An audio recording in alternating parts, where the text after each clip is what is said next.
Welcome to భక్తి ధర్మ మార్గం. కార్తీక మాసంలో ప్రతిరోజు ఒక ప్రత్యేకమైన రోజే.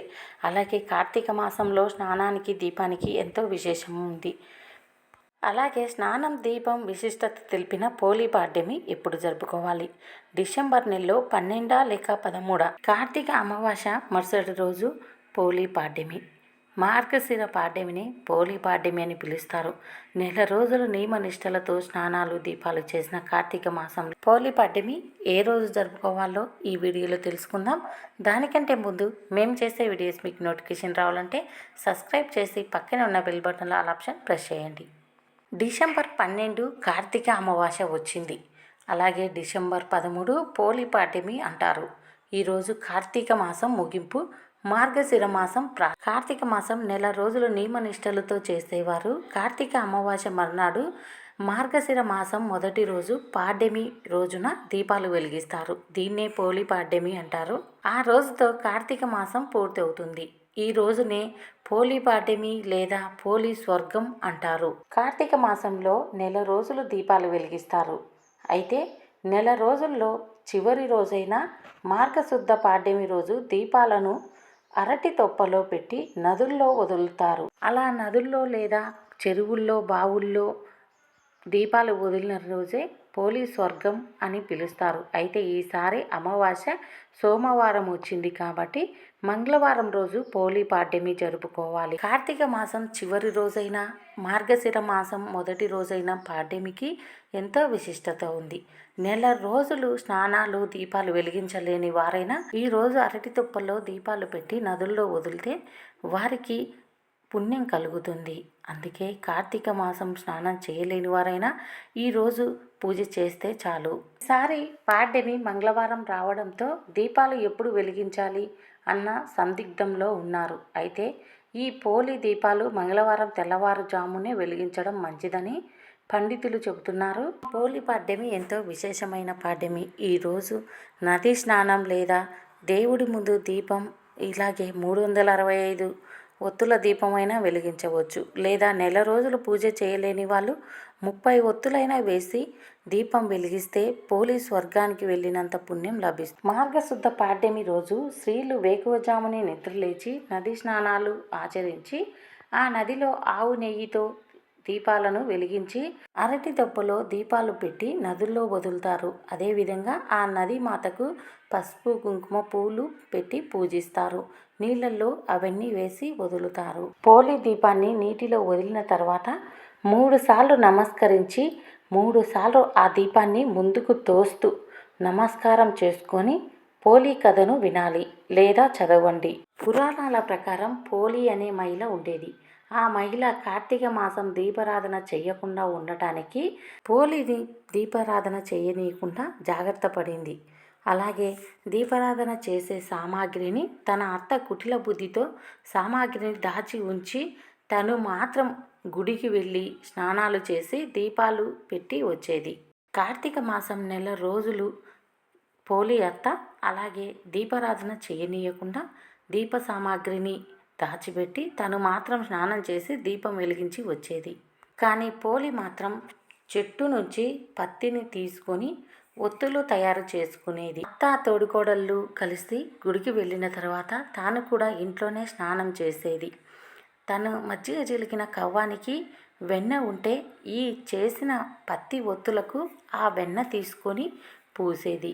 ఆ వెన్న పూసిన ఒత్తులతో దీపం వెలిగించేది. ఒక మూలన దీపం వెలిగించి దేవుడికి నమస్కారం చేసుకొని ఆ శివుణ్ణి అలాగే తనకు తోచిన దేవుణ్ణి తలుచుకొని దీపం వెలిగించేది. ఆ దీపం అత్త తోడికోడళ్ళు చూడకుండా గంపను బోర్లించి ఉంచేది. ఇలా నెల రోజులు కార్తీక మాసం అంతా నిర్విఘ్నంగా స్నానాలు దీపాలు వెలిగించి ఆ కార్తీక మాసం పూర్తి చేసింది. ఇలా నెల రోజులు గడిచిపోయాయి. చివరికి అమావాస్య రోజు రానే వచ్చింది.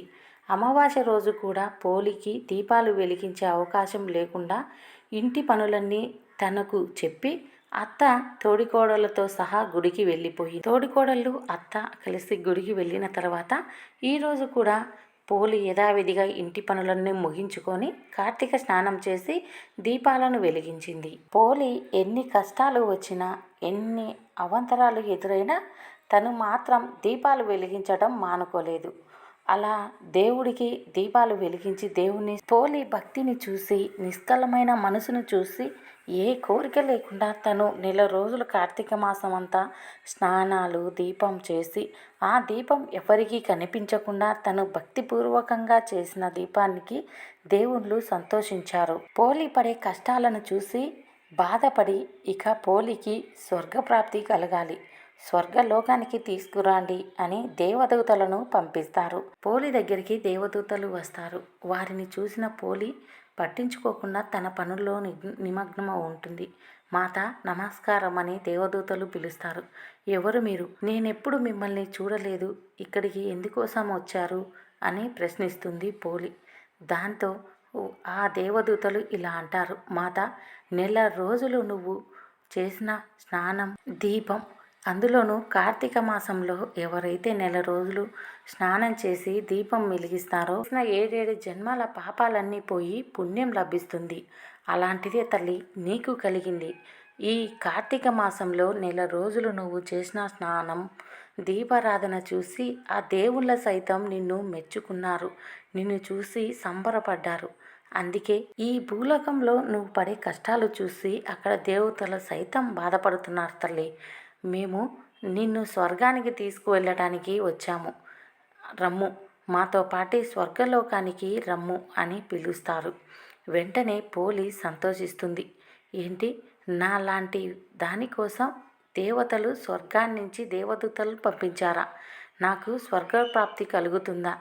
నేను ఏ జన్మలో ఏ పాపం చేశానో ఈ అత్తింటి బాధలు పడలేకున్నానని బాధపడని రోజే లేదు.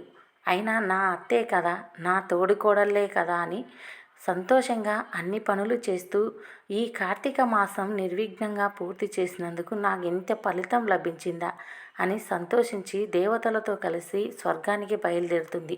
అది తెలుసుకున్న అత్త తోడికోడళ్ళు మేమొస్తామని పోలి కాళ్ళు పట్టుకొని వెంటపడ్డారు. కానీ దేవదూతలు పోలి అత్తను తోడికోడళ్లను కిందికి నెట్టేశారు. దాంతో పోలి ఆ పాడ్యమి రోజు స్వర్గానికి పోయిన రోజే పోలి పాడ్యమిని.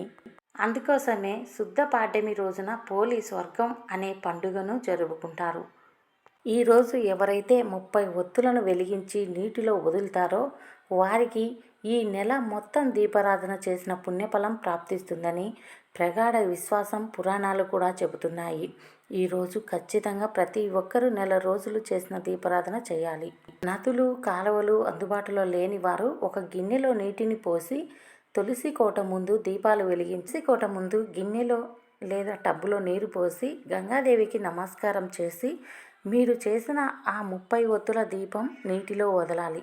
అలా వెలిగించడం ద్వారా కార్తీక మాసం పూర్తిగా నెల రోజులు చేసిన పుణ్యఫలం మీకు లభిస్తుంది.